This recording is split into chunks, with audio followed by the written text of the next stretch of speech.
नमस्कार, आप देख रहे हैं एसकेपी लाइव न्यूज। धार जिले के दसई से आवेदक ने जन सुनवाई में लगाई गुहार। आवेदक ने कहा कि दसई के रोजगार सहायक राकेश भाटी के संबंध में जानकारी मांगी गई थी, जानकारी नहीं दी गई तो राज्य सूचना भोपाल जाने पर आदेश जारी हुआ। निःशुल्क जानकारी उपलब्ध करवाने का पत्र भी जारी हुआ, किंतु आज दिनांक तक जानकारी उपलब्ध नहीं कराई गई है।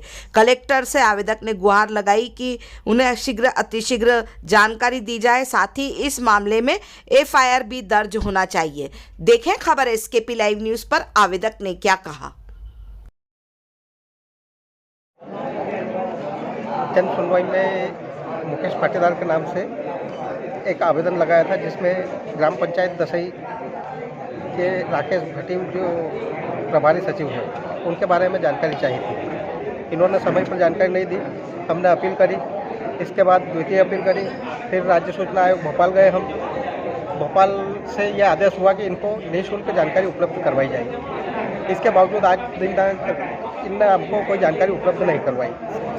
ये 8/9/22 को हुआ था आदेश, जब से लेकर आज दिन तक कोई भी जानकारी उपलब्ध नहीं करवाई गई। इसके बाद हमने वापस राज्य सूचना आयोग को एक पत्र लिखा था कि हमको अभी तक कोई जानकारी उपलब्ध नहीं हुई। राज्य सूचना आयोग ने फिर जनपद सीओ के नाम पे एक आदेश जारी किया था कि इनको निःशुल्क जानकारी पत्र प्राप्ति के 30 दिन के अंदर करवाई जाए। इसके बावजूद अभी तक कोई जानकारी उपलब्ध नहीं करवा पाए। अब चूँकि ये राज्य सूचना आयोग के आदेश की अवहेलना की है इनने, तो इनके ऊपर एफआईआर होना चाहिए। इसके लिए हम अमजेरा थाने पे भी गए थे, लेकिन वहाँ पर एफआईआर नहीं लिखी है। वहाँ से हमको ये बोल दिया गया कि आप कलेक्टर साहब के पास जाइए, अगर वो बोलेंगे तो हम कार्रवाई करेंगे। आपने अभी आए हो, क्या बोला आपके अंदर? हाँ, अभी कलेक्टर साहब तो मिले नहीं है मैडम। कलेक्टर साहब से हमको बात करना है, लेकिन कलेक्टर साहब अभी अंदर बैठे नहीं हैं। जनपद सीओ साहब बैठे हुए हैं, उनको हमने मामला बताया है। जनपद सीओ साहब ने अभी फॉरवर्ड करा है एसडीएम सरदारपुर के नाम बता दो। जितेंद्र जैन, दसई। सतीश वर्मा, जिला अध्यक्ष अखिल भारतीय उपभोक्ता उत्थान संगठन धार जिला। क्या मामला है? इनका मामला ये है, मुकेश भाई पाटीदार का। इन्होंने सूचना के अधिकार में कुछ जानकारी मांगी थी वहाँ से, आरटीआई में पंचायत से तुम्हारे दसई गांव की, जिसपे से वो सचिव ने जानकारी दी नहीं। तो इन्होंने प्रथम अपील अधिकारी को धारा 19(1) में अपील की वहाँ पे, तो उस अधिकारी ने भी जानकारी दी नहीं।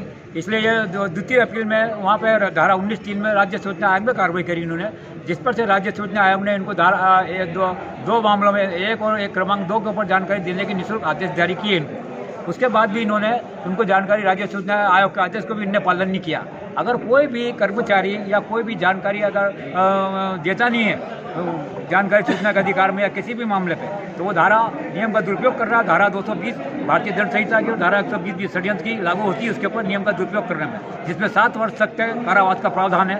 और जो इसके ऊपर एफआईआर करे तो मुकदमा दायर होगा इसके ऊपर। ये चूँकि ये चाहते तो उपभोक्ता न्यायालय में भी जा सकते हैं सेवा में कमी के आधार पर। कोई भी उपभोक्ता अगर शुल्क अदा कर रहा है, स्टार्टिंग में 10 रुपये का पोस्टर ऑर्डर लगाया हमने और जानकारी नहीं दे रहा, तो सेवा में कमी के आधार पर उपभोक्ता न्यायालय में भी सूचना के अधिकार में जा सकता है, प्रकरण लगा के वहाँ से भी उसको न्याय मिल सकता है। जानकारी क्या मांगी गई? जानकारी इन्होंने मांगी थी उससे कुछ, वो उसके भ्रष्टाचार की कि ये तुमने घोटाले करे, उसकी जानकारी मांगी थी। नियुक्ति संबंधी जानकारी के ऊपर राकेश भाटी की रोजगार सहायक था, ये जो उनको दी बिल और वाउचर 2 मिनट जिसके ऊपर से ये राज्य सूचना गए थे।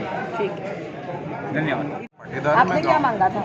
मैंने सूचना के अधिकार में राकेश भाटी रोजगार सहायक है दसई पंचायत में, उससे मैंने जानकारी मांगी थी उसके नियुक्ति के आदेश की कापियाँ, और जिसके कार्यकाल में बिल और वाउचर की जो कापियाँ मांगी थी उसमें मैंने उनकी उन्होंने नहीं दी, इसलिए मैंने आगे सूचना के अधिकार का उपयोग किया। आपका नाम बताइए। मेरा नाम मुकेश पाटीदार, मैं गाँव दसई का रहने वाला हूँ।